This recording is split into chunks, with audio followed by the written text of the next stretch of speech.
Hello, I'm going to let you know I am not going to be voting this year for the for Kamala Harris. I won't for Donald Trump.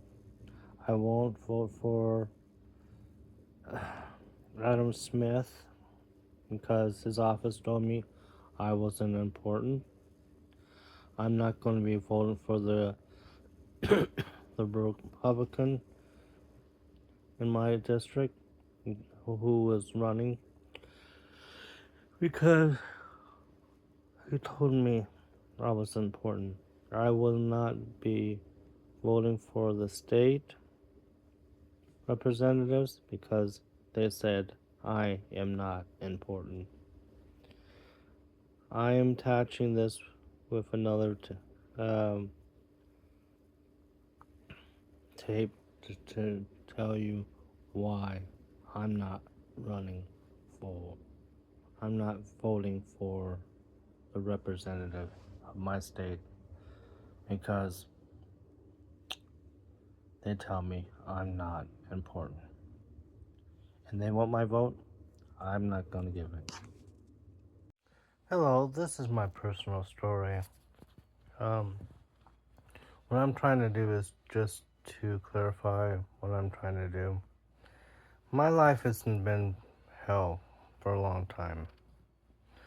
I'm stuck in a situation that I cannot fix. There's no way. There's no way of getting legal help. There's no way of getting any type of help. So I'll start with this. About 7 years ago, I applied for the right to die. My life was a living hell. I'll start with that. Um, 5 years. About 5 years later, I decided I was gonna just go ahead and get it done, get it over with, because there was no way my life is gonna get any better. So I also am reapplying for the right to die. Okay, let's go back to what just a little bit here. I called them and say, yeah, I'm gonna come in and um, get it done, get it over with, because there's no way I can survive. Okay, let's, okay, they convinced me to give it another year. If I choose to continue, they will not stand in the way. So I say, okay, one more year. I try to go through a training program with Seattle Jobs Initiative. It was for 3 months. I was there every single day. It's to get yourself a job working with the ferry system. And I got, I'm not a youngster. I was there every single day. I get discriminated for my age, disability, and then there's one more thing, my color. I didn't think that was possible, but it is.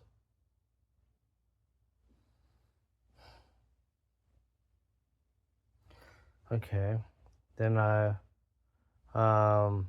was over and I was applying for it. And I worked really hard for it. I will go into details if that details later, but I'm keeping that towards myself if someone wants me to.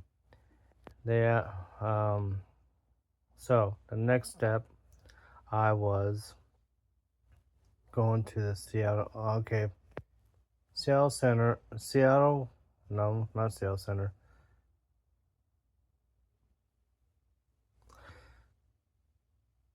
Central College, Seattle Central College, has a wood program where you could work construction site. I applied for it, got in, and stuff like that. I went through the program. I made a um, and I also went to the Seattle at that time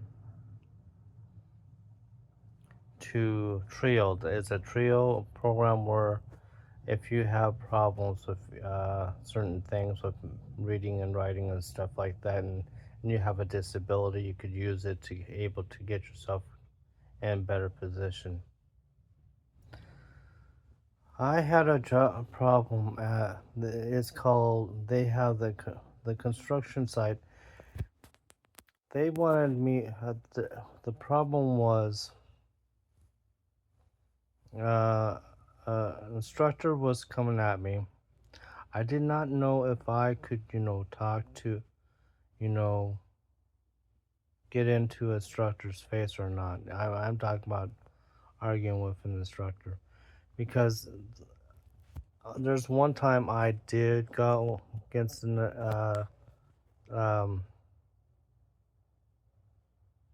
didn't agree with an instructor. Oh, I got in so much trouble. So I went to the dean. He said, "Can I eject to an instructor?" He says, "No, I cannot do that. I will be in trouble." But then I went to the head of the department and I says, "And if I get into the face with the instructor," he says, "Yes." So I got the dean saying no, which is head of the department, and I have the department saying yes. So who do I follow? I don't want to get in trouble. I don't want to have a problem. So there's a third, and there's another instructor. I called him to clarify something because I just don't want to get into trouble. He didn't show.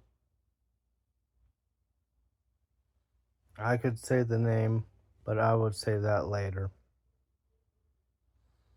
So I went to, if there's a problem, you're supposed to go to TRIO. And TRIO told me, you need to step away and we'll work it out. It was supposed to be for a day, but they kept it, they waited for 2 weeks and the instructor thought I quit. I didn't quit. And what happened was someone pulled me aside. They said I am being discriminated against my age and disability and a possibility my race. I did not know what to do. I called them. I tried to, communicate with, they said telling me why I wasn't showing up. I was following instructions.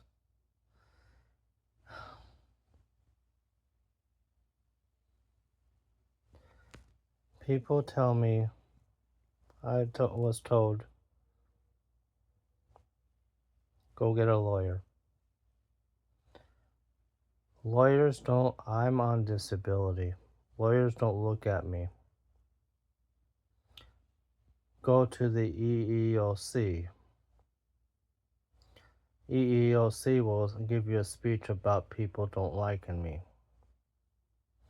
You go to the Washington Human Rights Commission. They're backlog for about maybe a year or so. And when you have only 6 months to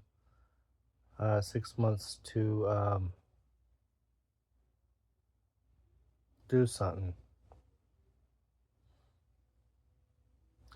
I went to see my congressman. He told me I was not important, but he wants my vote. He is a Democrat. Then I went to a Republican who is going to be running against him. He said exactly the same thing.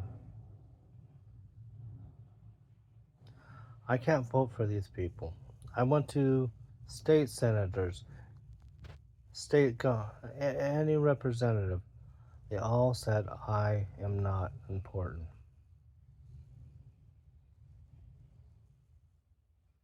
And what could I do? Nothing. I can't do nothing.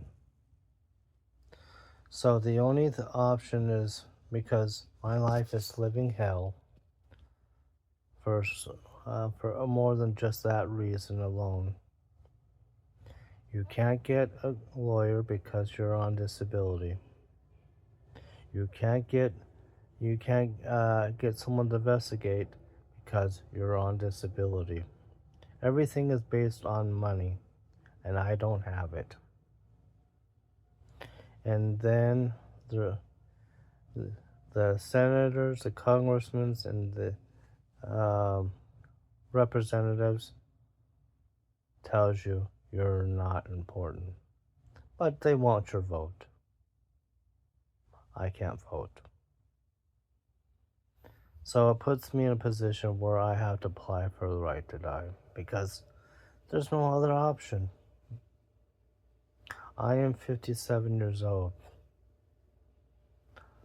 I've been fighting this battle for a long, long time, and I want it over. Talk to you later.